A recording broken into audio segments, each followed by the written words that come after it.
The UN Security Council condemns North Korea's testing. Hello, a very warm welcome to BBC News. An emergency meeting of the UN Security Council has condemned as outrageous North Korea's firing of a ballistic missile over Japan.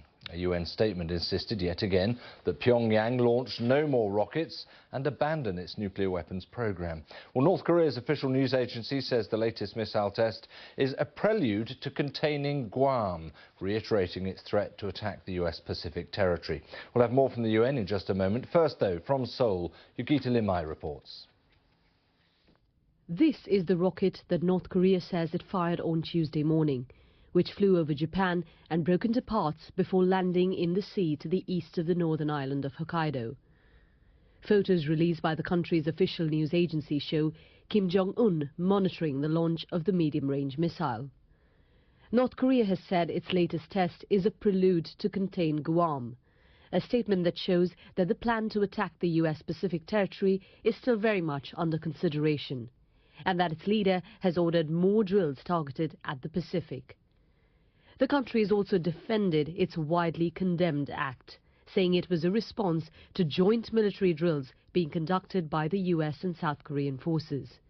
Yukita Limai, BBC News, Seoul. This was an emergency meeting of the UN Security Council just 3 weeks after imposing new sanctions on North Korea over its missile and nuclear weapons programs. The Council had to face Pyongyang's defiance. All 15 members wanted to present a united face. The Security Council condemns the DPRK for its outrageous actions and demands that the DPRK immediately cease all such actions. The Security Council stresses that these DPRK actions are not just a threat to the region, but to all UN member states. That apparent unity was emphasized by the American delegation, the main author of the statement. But the Council could only agree to implement existing measures against North Korea. No new ones were promised. We are all denouncing North Korea's outrageous act against another UN member state, Japan. We are all demanding North Korea stop any future missile launches. We are all demanding North Korea abandon its nuclear weapons.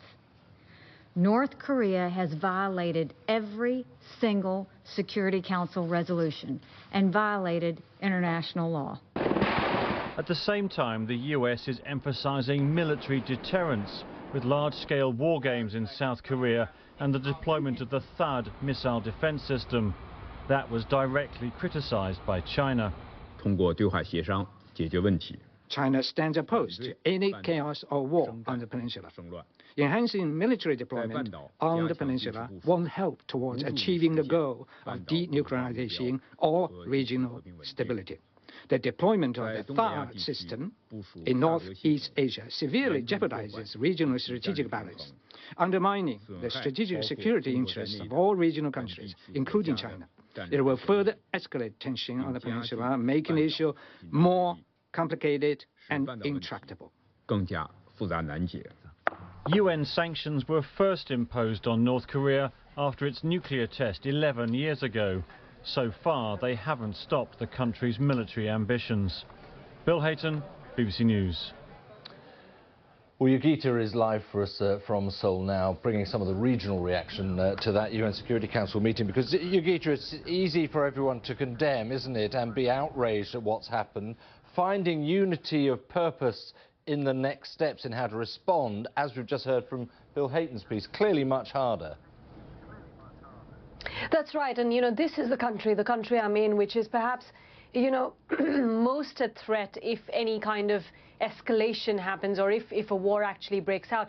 The president here has spoken to the Japanese Prime Minister this morning, and they both agreed to increase the pressure on North Korea to what they say is the extreme level. Both of them saying they want to push for tougher sanctions against the country. We're also hearing that President Moon might speak to the US President Donald Trump. The US also pushing for tougher sanctions.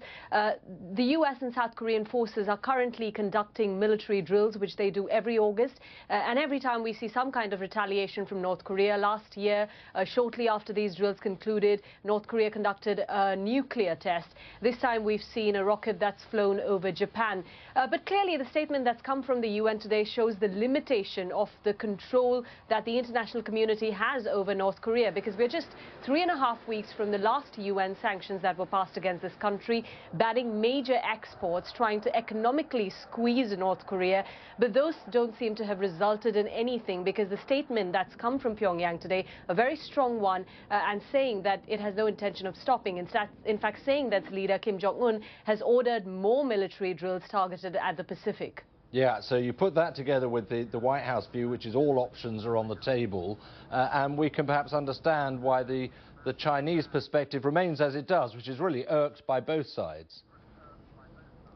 That's right. I mean, China's position has been that, you know, they've been saying let's have a dual freeze. So the US and South Korea stop their military drills, and on the other hand, North Korea stops its missile tests.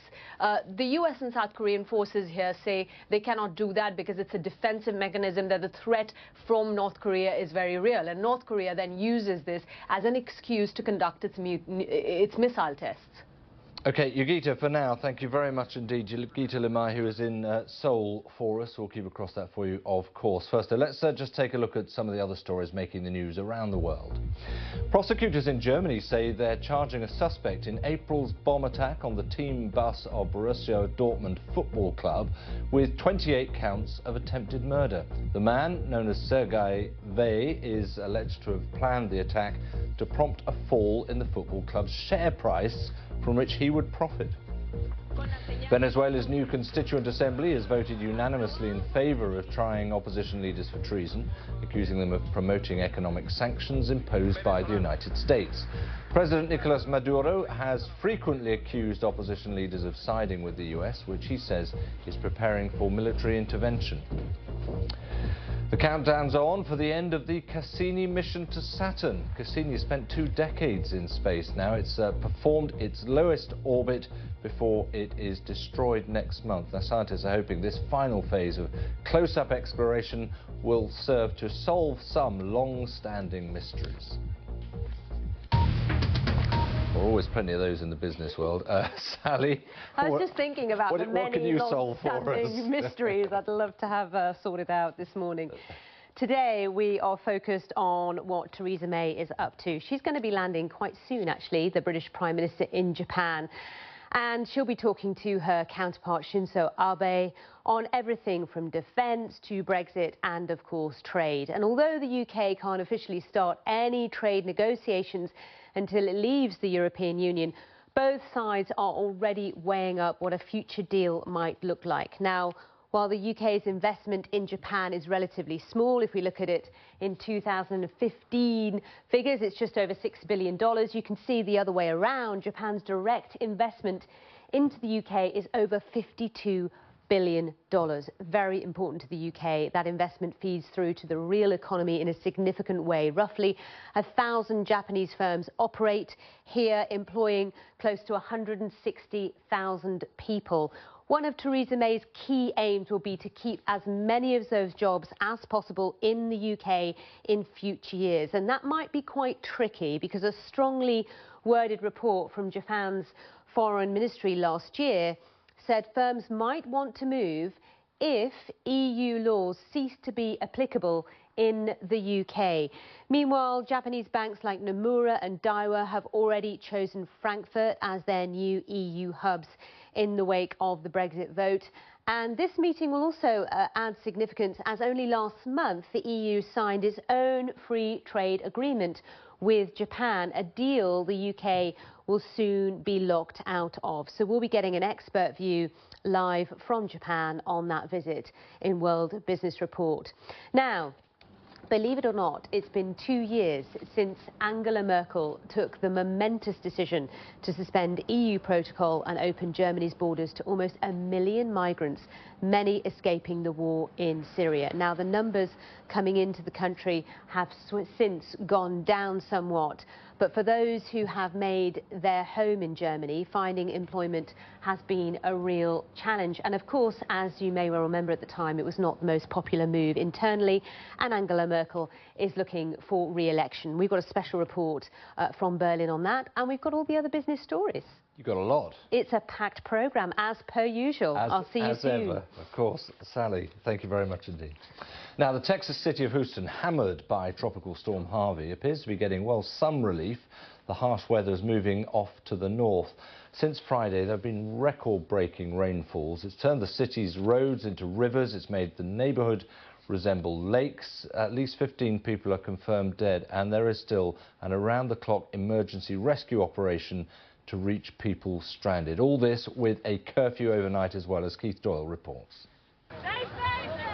Hurricanes come and go, but 5 days after it first hit the coast of Texas, Harvey continues to cause devastation. These are some of the residents of 20 nursing homes. Another 20 hospitals have also been evacuated across the region. 3,400 people have been rescued, with the authorities reporting that Harvey has claimed lives. It was the scariest thing we've ever seen. There's no words for it. This is just devastating. 51 inches of rain has fallen so far, a record for the USA, and has swamped parts of Houston and southern Texas. 30,000 people have been forced out of their homes by the floodwater. The Red Cross has warned people could be in shelters for months. President Trump visited Corpus Christi, 220 miles southwest of Houston. He was briefed by state and federal teams coordinating the relief efforts. We won't say congratulations. We don't want to do that. We don't want to congratulate. We'll congratulate each other when it's all finished. He's determined not to repeat the mistakes of George Bush when Hurricane Katrina hit. In Houston, the mayor has imposed a nighttime curfew amid fears of looting. To the west of this vast city, two huge reservoirs are overflowing. Harvey's path is slow-moving and erratic. This force of nature may not be spent yet. Keith Doyle, BBC News. Now, there are growing concerns for a 9-year-old girl who vanished at a wedding in eastern France on Sunday. The police have launched a kidnapping investigation into the disappearance of Maëlys de Araujo, who was last seen in a children's room. Laura Westbrook has this report. This is where 9-year-old Maëlys de Araujo was last seen.